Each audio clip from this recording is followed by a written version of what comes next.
ನಾವು ಮಾರ್ಕೆಟ್ನಿಂದ ಕಾಶ್ಮೀರಿ ಕೆಂಪು ಮೆಣಸಿನ್ಕಾಯಿ ಖಾರ ತೊಗೊಂಡು ಬರ್ತೀವಿ ನೋಡಿ. ಅದೇ ರೀತಿ ಈ ಒಂದು ಟ್ರಿಕ್ಕನ್ನು ಬಳಸ್ಕೊಂಡು ನೀವು ಮನೆಯಲ್ಲಿಯೇ ಸುಲಭವಾಗಿ ಕಾಶ್ಮೀರಿ ಕೆಂಪು ಮೆಣಸಿನ್ಕಾಯಿ ಖಾರನ ಮಾಡ್ಕೋಬಹುದು. ಹಾಗಿದ್ರೆ ಬನ್ನಿ ಮಾಡೋದು ಹೇಗೆ ಅಂತ ನೋಡೋಣ. ಎಲ್ಲರಿಗೂ ನಮಸ್ಕಾರ. ಆಹಾರ ಸಿರಿ ಚಾನಲ್ಗೆ ತಮಗೆಲ್ಲರಿಗೂ ಸ್ವಾಗತ. ಬನ್ನಿ ಹಾಗಿದ್ರೆ ಆ ಟ್ರಿಕ್ ಏನು ಅಂತ ನೋಡೋಣ. ನಾನಿಲ್ಲಿ ಕಾಶ್ಮೀರಿ ಕೆಂಪು ಮೆಣಸಿನ್ಕಾಯಿ 1 kg ತೊಗೊಂಡಿದ್ದೀನಿ. ಇದು ಸ್ವಲ್ಪ ನೋಡಿ ದಪ್ಪ ಇರುತ್ತೆ. ಇದನ್ನು ನಾವು ಮೊದಲಿಗೆ ಸ್ವಲ್ಪ ತೊಳಿಬೇಕಾಗತ್ತೆ. ಯಾಕೆಂದರೆ ಅದರ ಮೇಲೆ ಧೂಳು ಎಲ್ಲ ಕುತ್ಕೊಂಡಿರುತ್ತೆ ಮತ್ತು ಎಲ್ಲ ಕಾಲಲ್ಲಿ ಎಲ್ಲ ಹಾಕಿ ತುಳಿದಿರ್ತಾರೆ. ಹೀಗಾಗಿ ಅದನ್ನು ಮೊದಲು ನಾವು ತೊಳಿಬೇಕಾಗತ್ತೆ.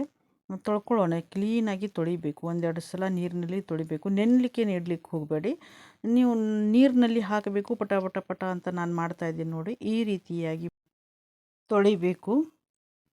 ನಾವು ಸಾಮಾನ್ಯವಾಗಿ ಪಾವ್ ಭಾಜಿ, ಕಬಾಬ್, ಗೋಬಿ ಮಂಚೂರಿ ಹಾಗೆ ಇನ್ನೂ ಹಲವು ಅಡುಗೆಗಳಿಗೆ ಚೆನ್ನಾಗಿ ಕಾಣಲಿ ಅಂತ ಹೇಳಿ ರೆಡ್ ಫುಡ್ ಕಲರನ್ನು ಹಾಕ್ತೀವಿ. ಇದು ನಮ್ಮ ಆರೋಗ್ಯಕ್ಕೆ ಅಷ್ಟು ಒಳ್ಳೆಯದಲ್ಲ. ಅದಕ್ಕೋಸ್ಕರ ನಾವು ಈ ಫುಡ್ ಕಲರ್ ಬದಲಿಗೆ ಕಾಶ್ಮೀರಿ ಕೆಂಪು ಮೆಣಸಿನ್ಕಾಯಿ ಪುಡಿಯನ್ನು ಬಳಸೋದು ಒಳ್ಳೆಯದು.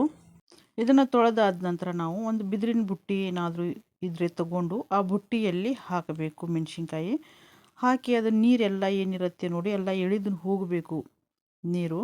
ಆವಾಗ ನಾವು ಮೆಣಸಿನ್ಕಾಯಿನ 1-2 ದಿನ ಒಣಗಲಿಕ್ಕೆ ಹಾಕಬೇಕಾಗತ್ತೆ. ಇವಾಗ ನಾನಿಲ್ಲಿ ಬಿದಿರಿನ ಬುಟ್ಟಿಯಲ್ಲಿ ಈ ಮೆಣಸಿನ್ಕಾಯನ್ನು ಹಾಕ್ತಾಯಿದ್ದೀನಿ. ನೀವಿಲ್ಲಿ ನೋಡ್ಬೋದು ನೋಡಿ, ನೀರು ಎಷ್ಟೊಂದು ಗಲೀಜು ಬಂದಿದೆ. ಈಗ ನೋಡಿ ಈ ರೀತಿಯಾಗಿ ಮಾಡಿ ನೀರೆಲ್ಲ ಬಸಿಯೋ ಥರ ಮಾಡಿಕೊಳ್ಳಿ. ಈಗ ಒಂದು ಬಕೆಟ್ ತೊಗೊಂಡು ಆ ಬಕೆಟ್ ಮೇಲೆ ನಾನಿಲ್ಲಿ ಮೆಣಸಿನ್ಕಾಯಿನ ಇಟ್ಕೊಂಡಿದ್ದೀನಿ. ಈಗ ಇದನ್ನು ತೊಗೊಂಡು ಬಂದು ಸ್ವಲ್ಪ ಬಿಸಿಲಲ್ಲಿ ಇಟ್ಕೊಂಡಿದ್ದೀನಿ. ಎಲ್ಲ ನೀರು ಪೂರ್ತಿ ಇಳಿಯೋವರೆಗೂ ಒಂದು 10 ನಿಮಿಷ ಬಿಸಿಲಲ್ಲಿ ಈ ರೀತಿ ಇಟ್ಕೊಂಡು ನೀವು ಒಂದು ಕಾಟನ್ ಬಟ್ಟೆ ಹಾಕ್ಕೊಂಡು ಅದರ ಮೇಲೆ ಒಣಗಲಿಕ್ಕೆ ಹಾಕಿ 1-2 ದಿನ ಬಿಟ್ಟುಬಿಡಿ. ಇವಾಗ ನೋಡಿ ಇಲ್ಲಿ ಮೆಣಸಿನ್ಕಾಯಿ ಒಣಗಿದೆ, ಚೆನ್ನಾಗಿ ಒಣಗಿದೆ ಮೆಣಸಿನ್ಕಾಯಿ. ಈಗ ಇದನ್ನು ನಾವು ತೊಟ್ಟು ಬಿಡಿಸ್ಕೋಬೇಕಾಗತ್ತೆ. ನೋಡಿ ಗರಿ ಗರಿಯಾಗಿದೆ. ನಾವು ತೊಟ್ಟು ತೆಗಿಬೇಕಾದ್ರೆ ಈ ರೀತಿ ತೆಗಿಬಾರ್ದು.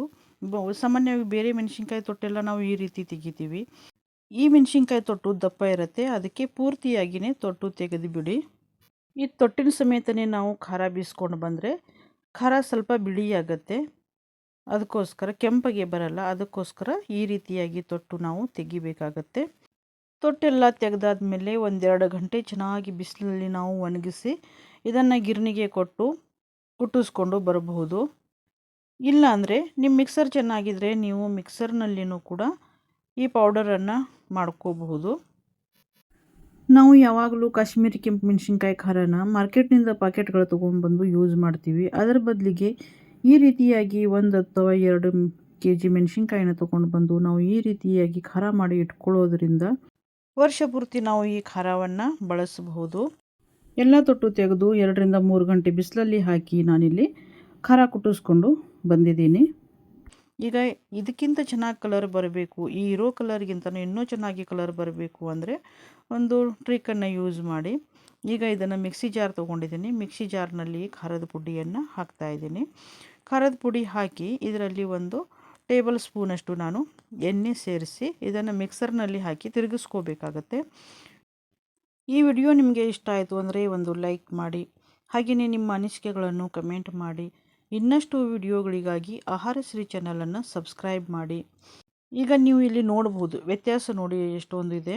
ಇವಾಗ ನೋಡಿ ಇದು ಮಿಕ್ಸರ್ನಲ್ಲಿ ಹಾಕಿ ನಾನು ಎಣ್ಣೆ ಹಾಕಿ ತಿರುಗಿಸ್ಕೊಂಡಿದ್ದು. ಇದು ಮೊದಲು ನಾವು ಮಾಡ್ಕೊಂಡು ಬಂದಿದ್ದು ಪೌಡರು. ಇದು ಸ್ವಲ್ಪ ಡಲ್ ಇದೆ, ಅದು ಸ್ವಲ್ಪ ಡಾರ್ಕ್ ಇದೆ. ಮತ್ತು ಇದನ್ನು ಈಗ ನಾನು ಸ್ವಲ್ಪ ಸಾನಿಸ್ಕೊಳ್ತಾ ಇದ್ದೀನಿ. ನೋಡಿ ಇಲ್ಲಿ ಎಷ್ಟೊಂದು ಬಂದಿದೆ ನೋಡಿ, ಎಷ್ಟೊಂದು ದಪ್ಪ ದಪ್ಪ ಇದೆ ನೋಡಿ. ಈ ರೀತಿ ಇದನ್ನು ಪೂರ್ತಿಯಾಗಿ ನಾವು ಸಾನಿಸಿ ಆದಮೇಲೆ ಒಂದು ಸಲ ಮಿಕ್ಸರ್ನಲ್ಲಿ ಹಾಕಿ ನಾವು ಇದನ್ನು ಮತ್ತೆ ಪೌಡರ್ ಮಾಡ್ಕೋಬೇಕು. ಆನಂತರ ಬಂದಿರುವಂಥ ಪೌಡರನ್ನು ನಾವು ಯೂಸ್ ಮಾಡಬಾರ್ದು, ಇದನ್ನು ಚೆಲ್ಲಿಬಿಡಬೇಕು. ಅದು ನೋಡಿ ಇಲ್ಲಿ ಎಷ್ಟೊಂದು ವೈಟ್ ಆಗಿ ಬಂದಿದೆ. ಈಗ ನೀವು ಇಲ್ಲಿ ಖಾರದ ಕಲರ್ ನೋಡ್ಬೋದು ಎಷ್ಟೊಂದು ಚೆನ್ನಾಗಿ ಬಂದಿದೆ ನೋಡಿ, ಕುಂಕುಮ ನೋಡ್ದಂಗೆ ಆಗ್ತಾ ಇದೆ.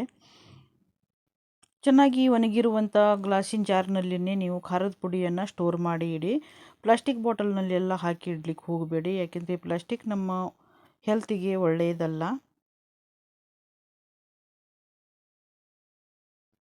ನಾನು ಈಗಾಗಲೇ ಖಾರ ಮಸಾಲೆ ರೆಸಿಪಿಯನ್ನು ಅಪ್ಲೋಡ್ ಮಾಡಿದ್ದೀನಿ. ನೀವೇನಾದರೂ ಅದನ್ನು ಮಿಸ್ ಮಾಡ್ಕೊಂಡಿದ್ರೆ ಡಿಸ್ಕ್ರಿಪ್ಷನ್ನಲ್ಲಿ ಲಿಂಕ್ ಕೊಟ್ಟಿರ್ತೀನಿ, ನೀವು ಅಲ್ಲಿ ಹೋಗಿ ನೋಡಬಹುದು. ಎಲ್ಲರಿಗೂ ಧನ್ಯವಾದಗಳು.